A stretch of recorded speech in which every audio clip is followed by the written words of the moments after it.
کہا جاتا ہے کہ سوشل میڈیا نے انسان کی پرائیویسی کو بری طرح متاثر کیا ہے۔ سوشل میڈیا استعمال کرنے والے افراد کی ذاتی زندگی بھی اب کسی سے ڈھکی چھپی نہیں رہی، اور یہ اعتراض کیا جاتا ہے کہ سوشل میڈیا ایک جاسوس بن چکا ہے۔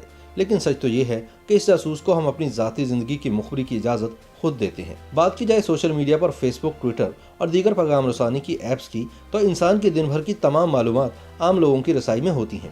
ناشتے میں کیا کھایا، آج کون سے رنگ کے کپڑے زیب تن کیے، ہم سب کچھ روزانہ ہی فیس بک، ٹویٹر اور دیگر سوشل میڈیا ایپس پر اپڈیٹ کر رہے ہوتے ہیں۔ ایک رپورٹ کے مطابق فیس بک پر خواتین 80% معلومات اپنے بارے میں شیئر کرتی ہیں، اور ان میں سے اکثریت ان خواتین کی ہے جو اپنے آپ کو دوسروں سے برتر اور نمایاں ظاہر کرنا چاہتی ہیں۔ عام طور پر اس قسم کی خواتین سوشل نیٹ ورکنگ کے حوالے سے سرگرم نظر آتی ہیں۔ بہت سی خواتین سوشل میڈیا پر محض تفریحی مواد کو ہی شیئر کرتی ہیں، تو دوسری خواتین وہ ہیں جو اپنی کاروباری اور دفتری سرگرمیوں کی ترویج کے لیے مواد سوشل میڈیا پر شیئر کرتی ہیں۔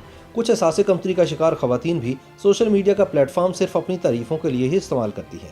بن سنور کر اپنی تصاویر کو سوشل میڈیا پر اس لیے شیئر کرتی ہیں تاکہ ان کو زیادہ سے زیادہ لائکس، کامنٹس اور ری ٹویٹس مل سکے، کیونکہ ان میں خود نمائی کا عنصر بہت زیادہ غالب آ جاتا ہے۔ خواتین کی ایک قسم ایسی بھی ہوتی ہے جو کہ اپنی دوستوں اور دیگر عزیزوں کی سوشل میڈیا پر پذیرائی سے متاثر ہو کر اپنا فیس بک اکاؤنٹ بناتی ہیں، اور پھر انہی کی طرح روزمرہ کی سرگرمیوں کو سوشل میڈیا جیسے فیس بک اور ٹویٹر پر شیئر کرنا شروع کر دیتی ہیں۔ خواتین کی اس قسم کی سرگرمیوں سے اخلاقی اور معاشرتی برائیوں کو تحریک ملتی ہے۔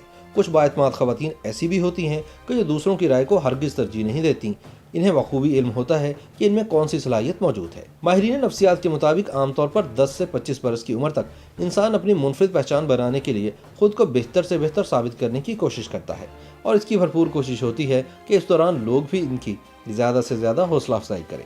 پہلے وقتوں میں خواتین ایک دوسرے کے بارے میں جاننے اور سنگن لینے کے لیے کئی جتن کرتی تھی۔ محلے میں عورتیں اپنے گھر کی دیواروں پر لپک کر دیکھنے لگتیں کہ کس کے گھر میں کیا چل رہا ہے۔ شاید اسی مسئلے کا توڑ نکالنے کے لیے فیس بک وال کی اصطلاح استعمال کی گئی۔ حیران کن بات یہ ہے کہ جب ہمیں ان باتوں کا احساس ہوتا ہے کہ سوشل میڈیا کے ذریعے ہماری پرائیویسی بری طرح متاثر ہو رہی ہے، تو ہم ان سوشل میڈیا ایپس کا استعمال کم کرنے لگتے ہیں، اپنی تصاویر کی پوسٹنگ کو کم کر دیتے ہیں۔ اس موقع پر ہمارے موبائل فون میں کچھ ایسی ایپس موجود ہوتی ہیں جو کہ ہماری آواز اور تصاویر کو کسی نامعلوم شخص تک پہنچا رہی ہوتی ہیں۔ جی ہاں، ہیکرز کی اکثریت نے موبائل فونز کے ذریعے لوگوں کے گھروں تک رسائی حاصل کر لی ہے۔ کسی بھی علاقے میں کسی بھی گھر میں اس وقت کیا ہو رہا ہے، ہیکرز بآسانی منٹوں میں سب تصاویر کے ساتھ آپ کو بتا سکتے ہیں۔ دور حاضر میں جدید ٹیکنالوجی جہاں کسی حد تک ہمارے لیے فائدہ مند ثابت ہوئی ہے، اسی طرح اس کے نقصانات بھی بہت زیادہ ہیں۔ آج کل جہاں ہم موبائل فون اور جدید ٹیکنالوجی کو اپنے لیے آرام دہ اور معلومات کا خزانہ قرار دیتے ہیں، اسی وقت یہ سب چیزیں ہمارے لیے ایک بڑے جاسوس کی صورت اختیار کر جاتی ہیں، جس کی مدد ہم لوگ خود ہر لمحہ کرتے ہیں۔ یوٹیوب پر گوگلی ٹی وی دیکھنے کے لیے youtube.com کی سرچ بار میں گوگلی ٹی وی ٹائپ کریں۔ گوگلی ٹی وی کے پیج پر سرخ رنگ کے سبسکرپشن والے بٹن پر کلک کرنا نہ بھولیے۔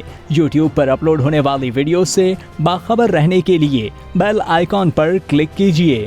آپ کو ہر نئی آنے والی ویڈیو کے بارے میں نوٹیفیکیشن موصول ہو جائے گا۔